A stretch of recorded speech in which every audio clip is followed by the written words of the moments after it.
All right, I think we can get started right on time here. Thanks everybody for coming. It's a good honor to be here at my first SSA convention, so happy to have this speaking opportunity. Everyone can hear me clearly? Perfect, excellent. Okay, cool. So, title of my presentation is titled "To Get You in the Room." Hopefully, easy growth. Always easy to say, difficult to do. What I'd like to cover today is just setting some context. Who am I, and how do I have a reason to talk about this? We'll talk about safety culture, marketing, how to recruit members, a strategy that we've implemented that's been quite successful, how to develop your new members, and a little bit on administration, how to improve the administrative operations of the club so you can focus more on gliding. So my name's Patrick McMahon. I'm a keen cross-country pilot. I completed my FAI Diamond this year, and I co-own a couple 80s style gliders, which are a lot of fun to fly. Since 2009, I've been serving on the board of directors of my respective clubs, a large club in Ontario, and then I moved out west. I'm currently the president of the QNM Gliding Club.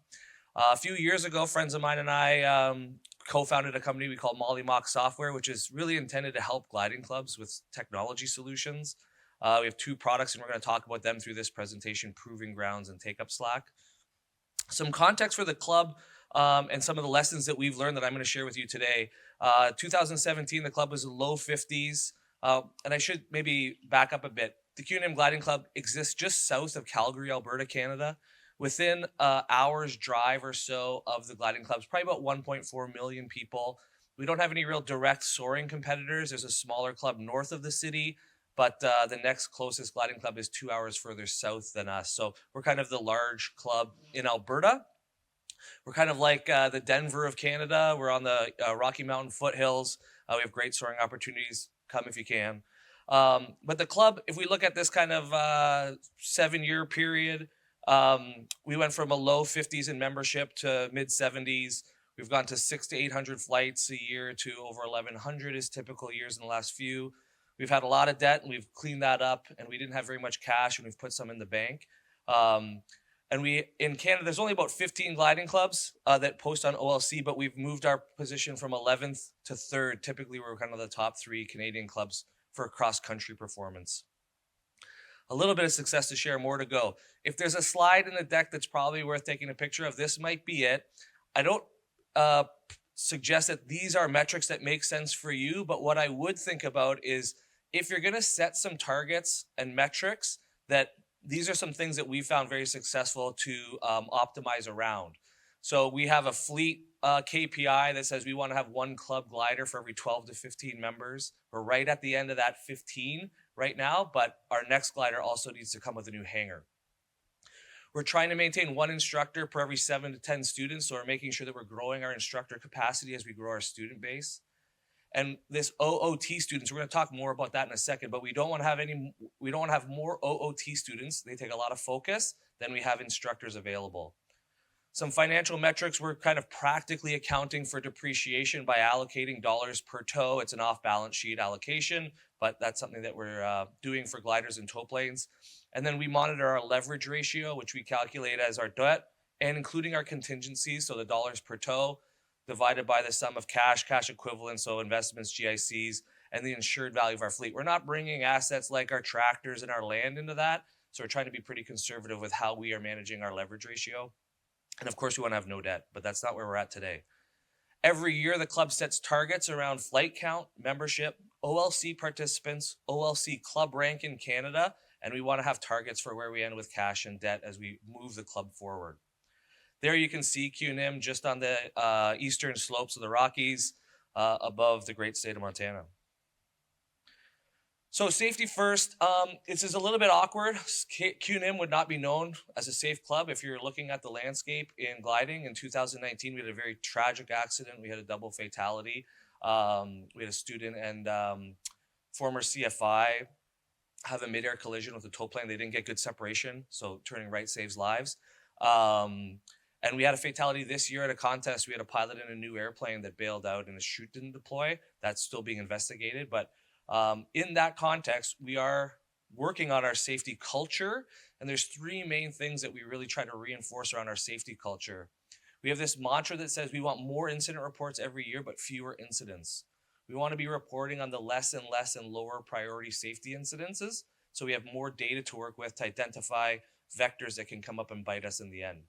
So we're really proactive about safety reporting, try to be, to give our safety team more data to work with.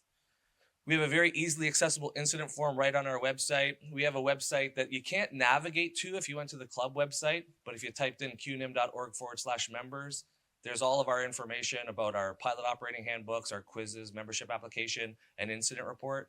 So our members know to go to /members, as we call it, to find the incident report, and it's right at the top of that page for members. We've also established a pretty awesome thank you culture. We say thanks a lot on the field. We're not yelling at each other. We're saying thanks for the wing run. We're saying thanks for the connection. Thanks for the tow. Thanks for cooking the barbecue. Say thanks a lot. Be gracious and effusive in your thanks with your volunteers that you're working with, and move the culture away from a punitive culture toward that embracing, positive, contributing culture. So those are 3 things that we think are pretty important to establishing the safety culture, and safety obviously has to be number 1. Speaking of rule number 1, so rule number 1 is know your audience. Rule number 2 is meet them where they are.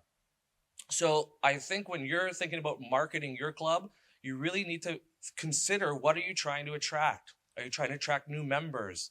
Are you trying to sell demo rides? Are you trying to bring other pilots into the marketplace? So QNIM actually doesn't do any marketing right now because we're oversubscribed both for instruction and for rides. But when we do and when we have, our marketing toward membership is always focused on enabling and showing early successes. So there's no more powerful image that we can share than a kid or an adult having their first solo shower. It says to the audience, you can do this too. And if you're having someone at home that's thinking, I'd really love to fly, and they're seeing content that's coming out from your club about you can do this too, that's going to make them want to show up at the club. With our demo rides, we make sure that every one of our customers gets a picture with their thumbs up beside the glider after they land, so they can go and post that on social media and share that around.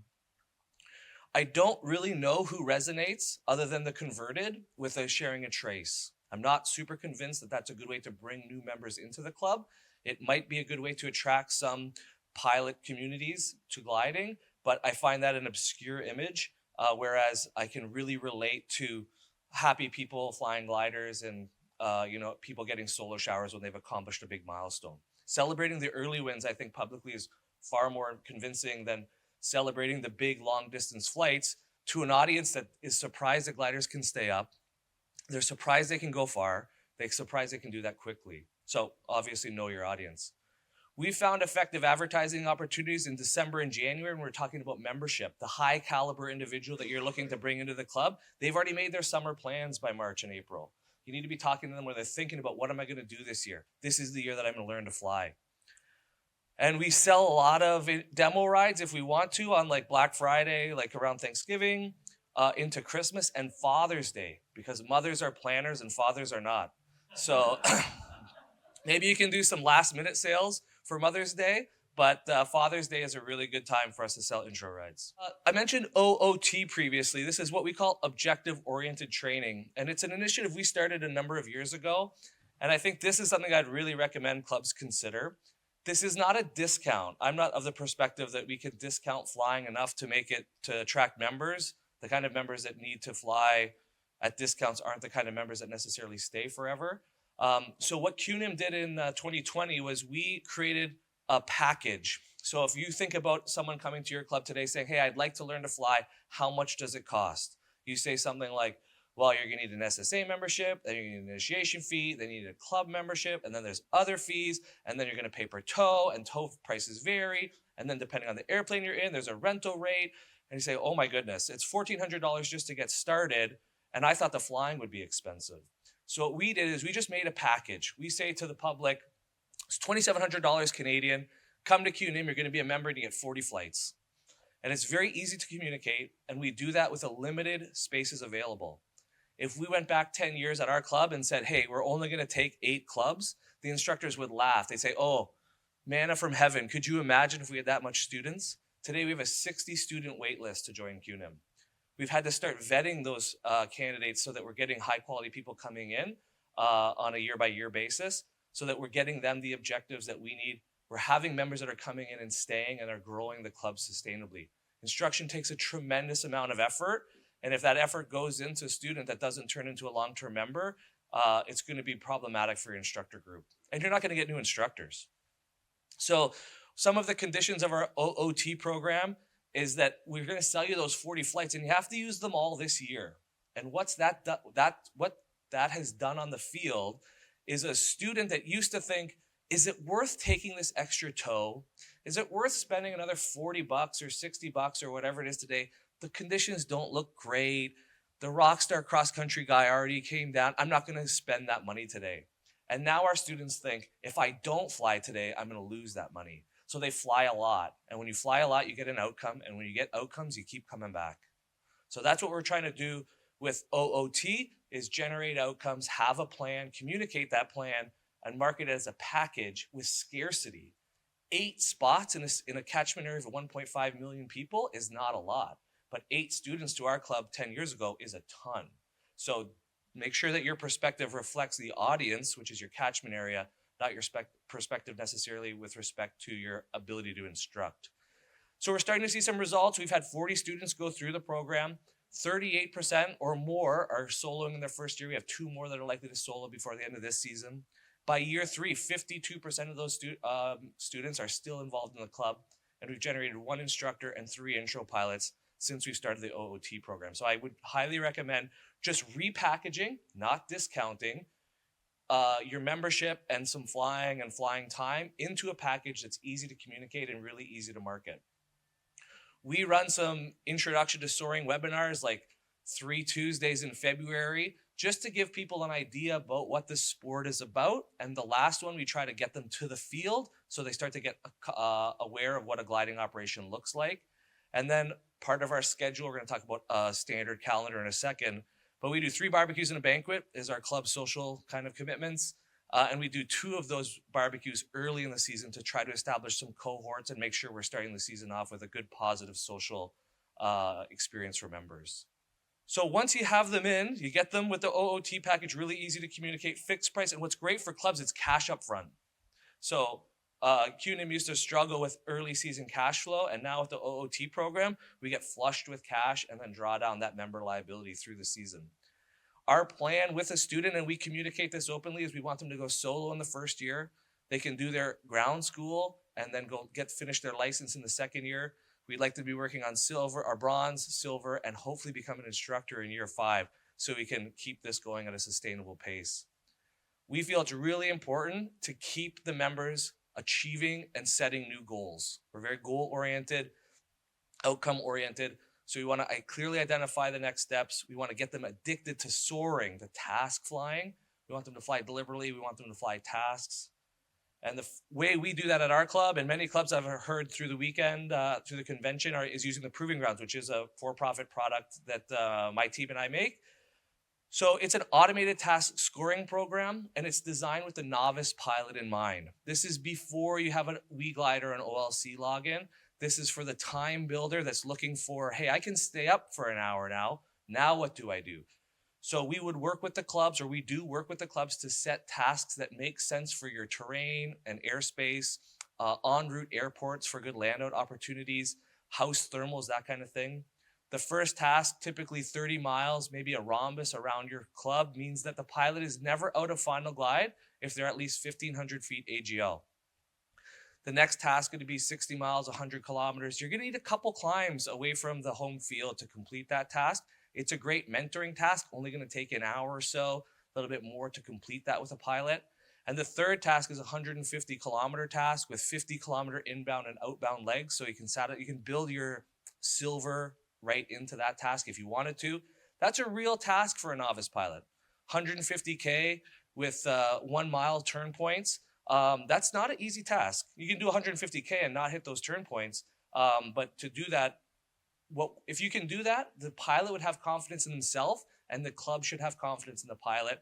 And you've safely and strategically developed a new cross-country pilot that's going to go buy a glider. And once they buy a glider, they're going to stay at the club forever. That's the goal. More glider purchases.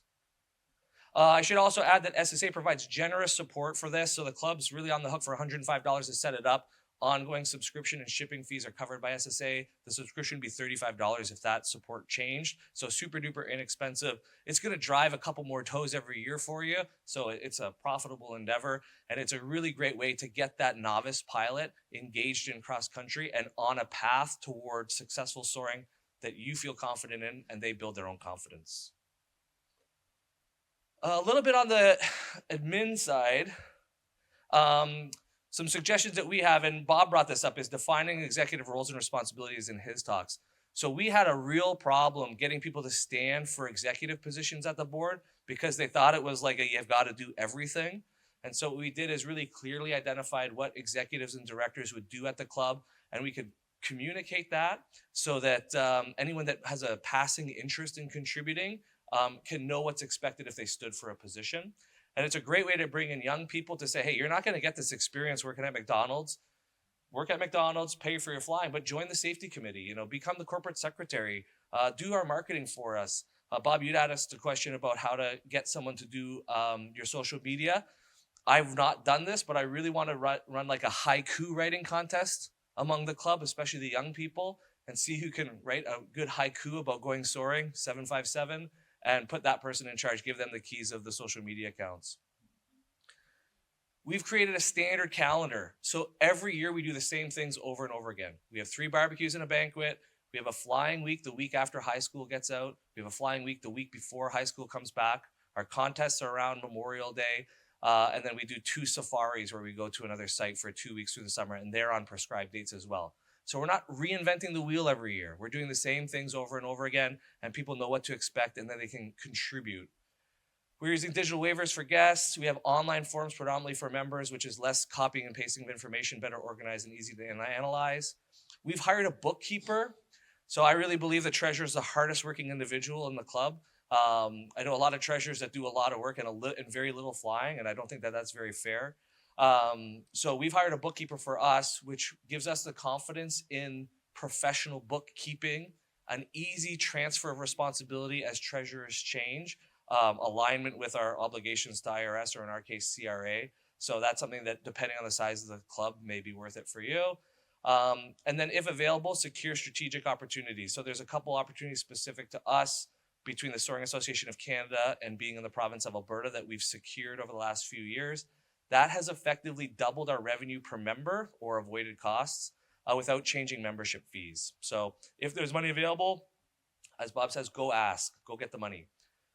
I really believe that our hardest workers in clubs are treasurers, intro coordinators, chief pilots, and the list goes on. There's a lot of hard workers there, but treasurers spend a lot of time and undo a lot of messes.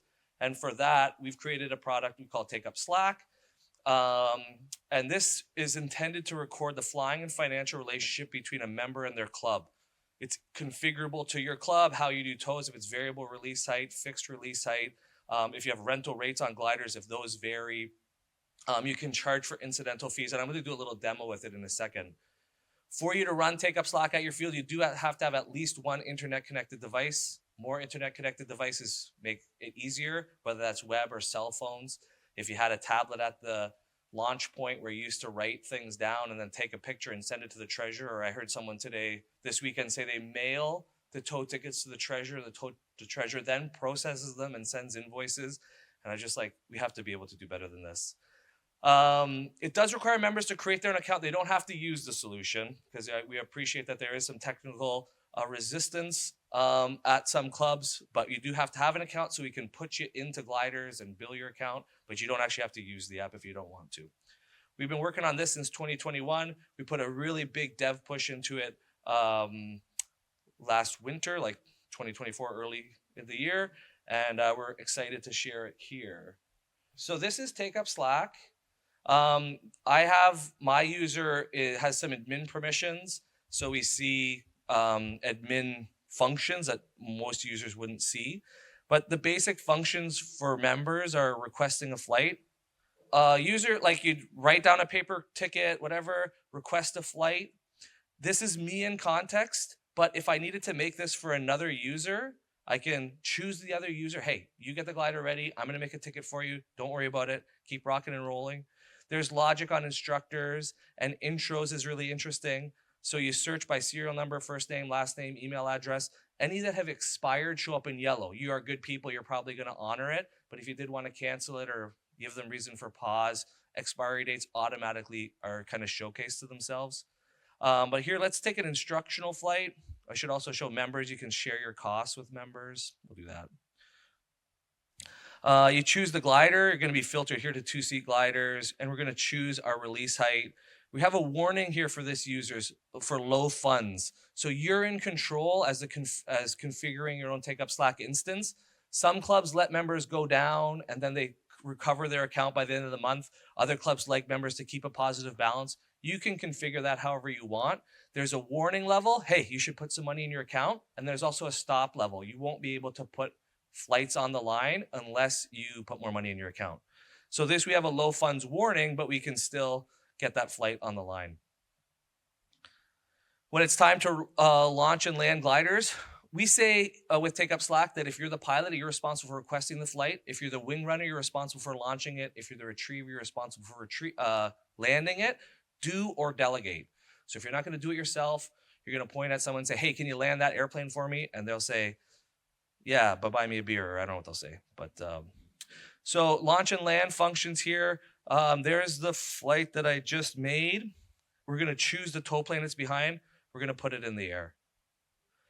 Next up, this other tow plane comes by, or we missed the launch actually 4 minutes ago with Brianna, and we're going to put that in the air. So here's our gliders in the air, and we notice that this was a variable release height launch. So after the fact or in real time, if someone radioed down that they released at 3,500 feet, we can put 3,500 in, and now that record's complete. What's happened here on launch is the user's accounts have been debited, so they have a member AP. We've drawn their account down. As a consequence of recording the flying activity, their accounts change. Pilots at the end of the day are going to review their flight logs. So this is going to be for journey log. For journey, see here's another hook up and go that wasn't, you can call it whatever you want. I just like the term hook up and go. So here you can filter by specific aircraft for your journey logs. You can look at your own flights, and only when you're looking at your own flights will you see your costs. So this is good for personal logs, long-term records, journey logs. The user account summary will show the financial things that have happened to the user within this date slicer. So at the start of the day, we had $392. We took a tow, we got a convention breakfast, we got a SkySight t-shirt, we deposited another $100 and took another tow. So now you have full self-serve visibility into your account. There's no more calls to the treasurer to say, hey, can you tell me what's in my account? How much do I owe you? It's all right in front of your face for self-serve opportunities. And we also have emergency contacts. And privacy considered membership lists. So you can choose what information you want to share to your membership. If it's just your phone number, your email address, or your physical address, you don't run the risk of someone copying a column of email addresses and putting it onto a membership list. There's also one single login for all Take Up Slack sites. So as soon as a member creates a account and they went to another Take Up Slack site, they just change what club they're flying at. Demo flights are super simple as well. You have to have a permission to do demo flights, but you can issue and sell them. So you'd say new intro flight when you make the sale. You'll choose the pre-configured one. You can change the price if you want. We do manage taxes for you, so sales tax, whatever tax. You'll put in who's bought it. And then within the system, I kind of showed you when we were making that flight about how to redeem it. We can also refund it and correct the accounting for that. So credit on cash and a debit on the intro account liability. You can cancel it. So if someone's been slandering you on the internet and you say, hey, you bought an intro, but you're not going to redeem it, we're going to keep your money, it expired or whatever, you can do that. And it makes a very flexible search for recall on the flight line. So if we wanted to fly an intro with Taylor Swift, oh, I clicked the wrong one. You can also do walk-ups here. This new intro is like someone that walked onto the field. But so intro, and then we'll just search here. I already flew Taylor, so Tim McGraw. Oh, we got Dwayne The Rock Johnson. Okay, so We can fly Dwayne The Rock Johnson. If The Rock actually didn't show up, you can change the crew so you have accurate records for any obligations you might have to the FAA. That's pretty much that one. And the last big one is, or there's two, I guess, little ones here. So administrators really appreciate permission management. So we can go into the admin portal here. We're going to have a quick look at, maybe we'll look at Chuck Yeager. So here we can process payments. If Chuck likes to pay by check, it puts $250 on his account. You've processed that payment. We don't hold any money. We're just reflecting the account. But when a member pays, you can put it on their account. If you want to charge them for a barbecue, that's $35. You can do that. And it's tax exempt. No sales tax applies. Tax inclusive, we're going to back out sales tax for you. Tax exclusive, we're going to add sales tax on top. But let's just make this tax exempt. BBQ here. And we can also manage the qualifications. So Chuck is an instructor, but not a tow pilot. They have admin rights because that's my demo account. And then you can go granular. So if you took off admin, you can have people that just add user funds. So if they're processing incoming payments, if you're running a contest, Take Up Slack is free for contest managers just to try to get people to come through and run an event with transparency. Adding intro certificates or your intro coordinator, they may only need that permission. If you're running a contest and processing inbound gliders, so a new glider shows up at the field, that's a permission that can be managed. And editing flight logs. We can also set active dates that are relative. So if you only said that, hey, this member is a member for this contest and they automatically expire after 2 weeks, or if you're using this for your club and you're renewing memberships, you might set that to the end of your next membership year. And then if they renewed before that date, you'll just set it to the following end of the next membership year. But this means you don't have to go in and audit who did not renew in order to take them out of the Take Up Slack instance. It's inexpensive. That's a feature, not a bug. And my last little demo is the treasurers, the most critical audience to appeal to here.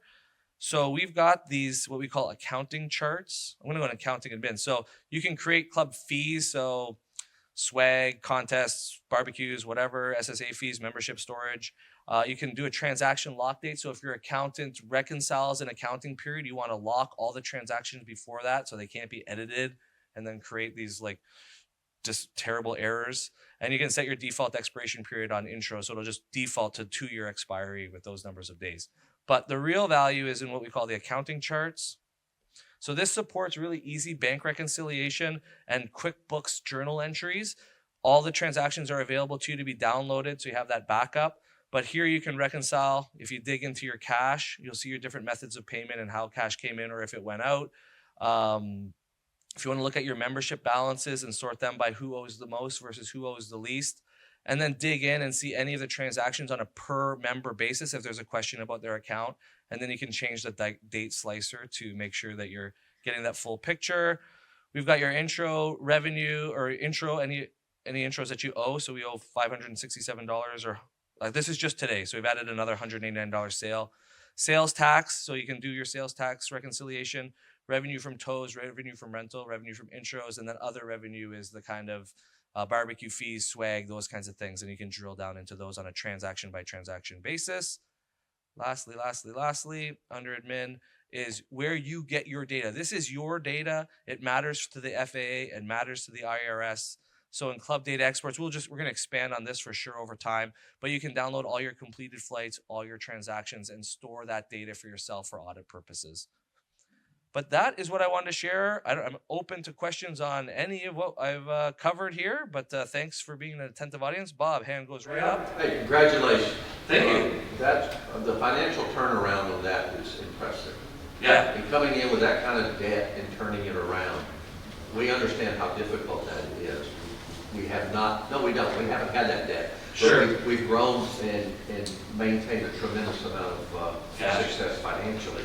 The other question I have is in your package, which is interesting, where you sell those 40 flights for $2,700. Canadian, but yeah, sure. Okay. So your tow height on that is what, 2,000? So we make a blend of like we're gonna do 3,000. We're gonna pre-sell you 3,000, a bunch of 2,000s, and a bunch of 1,000s, and we make that the package. So that turns out to about $67 and a few cents per flight. Less membership divided by flights, less SA, like again, this is everything. So yeah, your dollar per flight. We think about it as about $55 per flight plus membership. Embedded in. And what type of training glider is that in? We're using K21 right now, and we have a DG1000. We don't do much ab initio training in it, and our next glider will be another K21.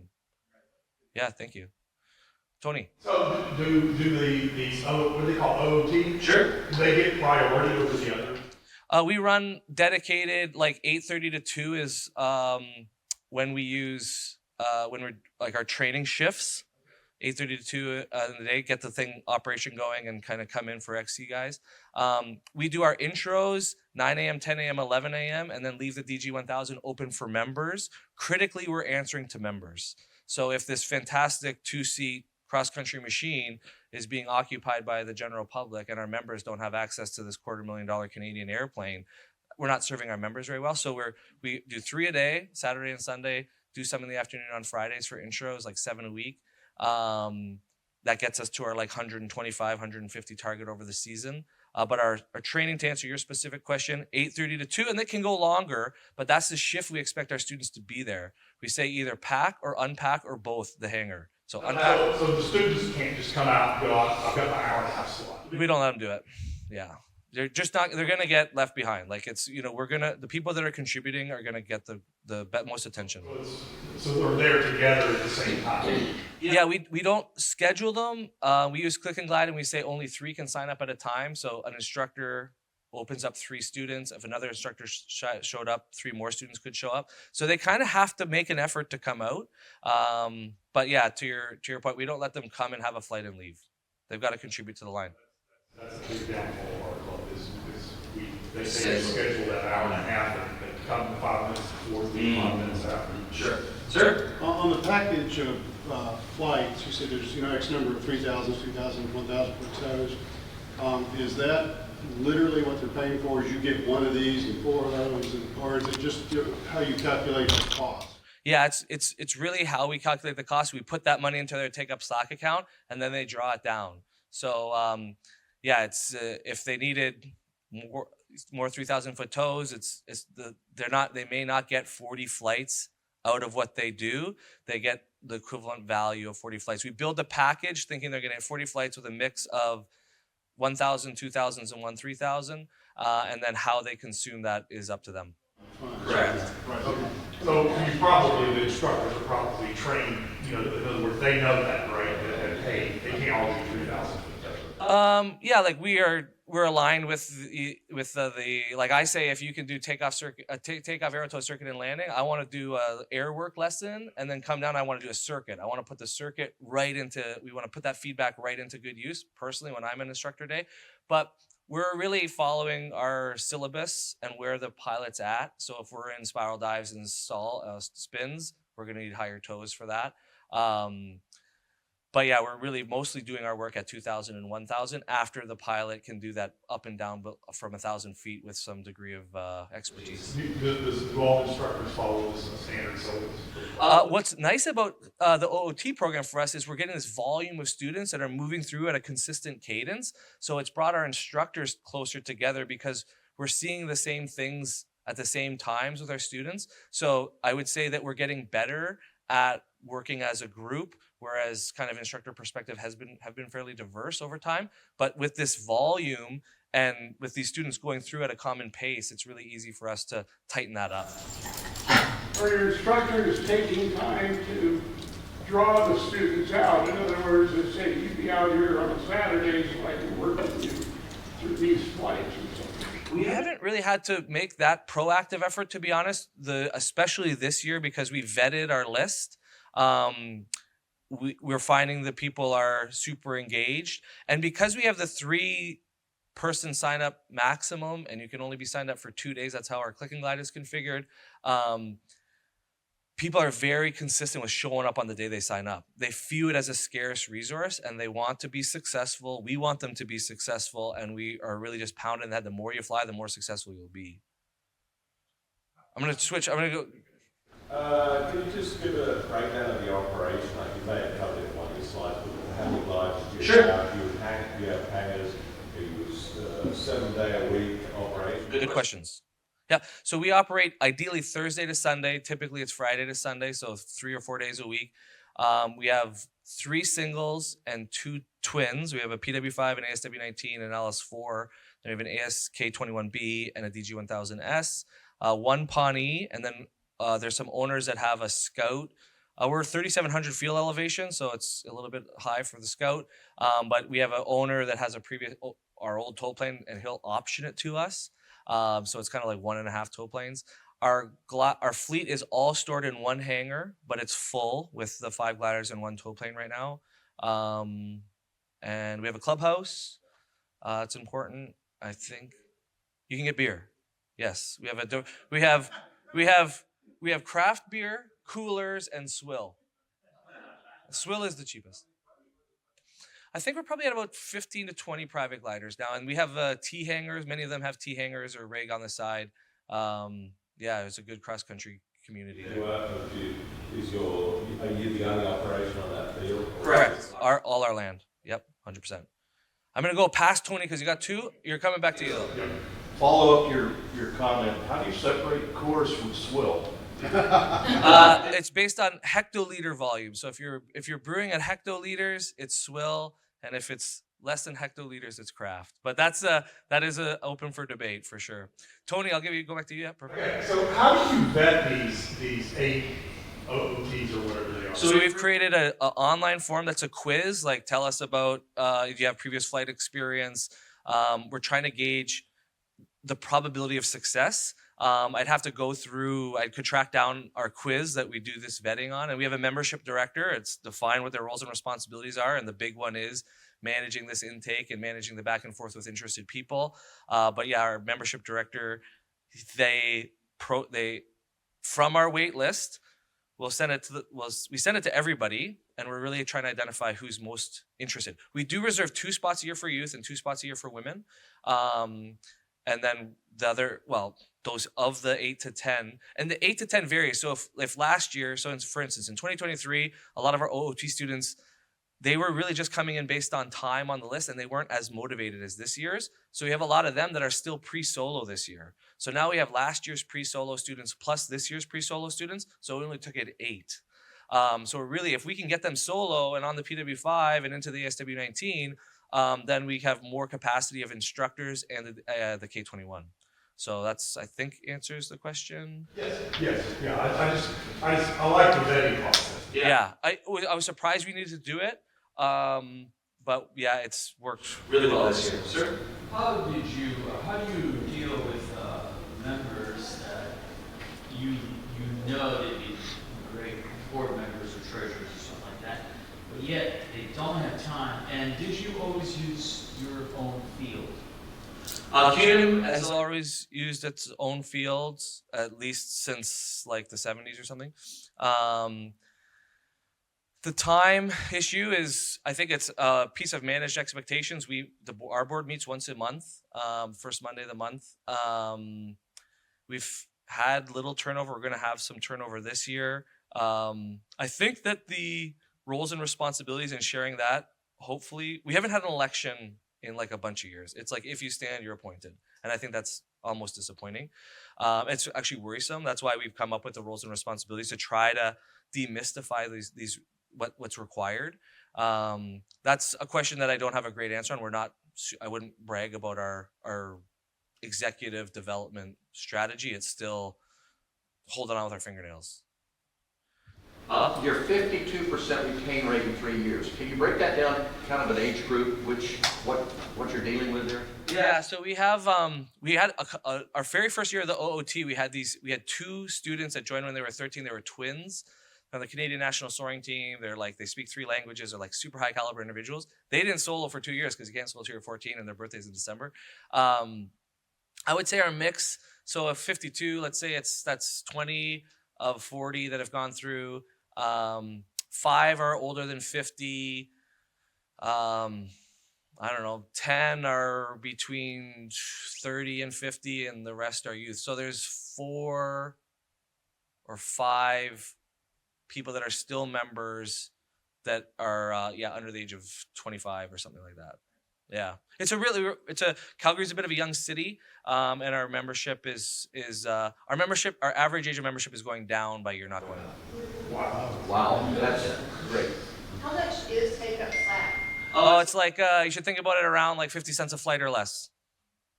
So we want it to be cheap for small clubs, and we can make a little bit of money on big clubs, but we don't want to like gatekeep it. So, and if you think about how much you'd spend on a paper ticket with printing and working it up, and then if you have any value for time, it's a heck of a deal, I think.